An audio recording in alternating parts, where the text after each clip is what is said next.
Parla tifoso dell'Azzurra.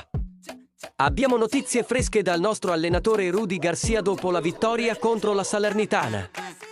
Ma prima di entrare in quella chiacchierata, non dimenticare di mostrare un po' di affetto alla nostra squadra mettendo un mi piace a questo video e iscrivendoti al nostro canale per rimanere sempre aggiornato sul Napoli, confrontando il Rudy Garcia che abbiamo visto in conferenza stampa prepartita, in cui sembrava piuttosto irritato, con il Rudy Garcia apparso dopo la vittoria sulla Salernitana. Si nota un cambio di atteggiamento. E il Corriere della Sera evidenzia questa differenza. Garcia ora mostra ottimismo. Siamo sulla strada giusta. Dobbiamo solo vincere mercoledì in Champions League. In alcune occasioni siamo stati sfortunati, ma non abbiamo mai perso una partita intera.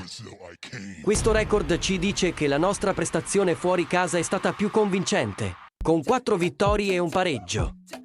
Questa è una cosa positiva. La sfida resta però la ricerca della continuità. Ma ascoltando Rudy sembra molto tranquillo e fiducioso. Sono tranquillo e mi sento meglio ogni giorno della stagione. Sappiamo che siamo forti. E sorride anche, forse un po' ironico per chi dubitava di lui. Sembra che il nostro allenatore si stia riprendendo dalla pressione e crede che siamo sulla strada giusta.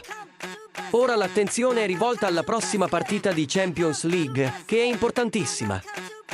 Ed ora, tifosi del Napoli, cosa ne pensate di questo cambio di atteggiamento del nostro allenatore? Sei ottimista come lui? Lascia le tue opinioni nei commenti. Non dimenticare di mettere mi piace al video e di iscriverti al canale per continuare a ricevere le migliori notizie e aggiornamenti sul nostro amato Napoli. Forza Napoli sempre!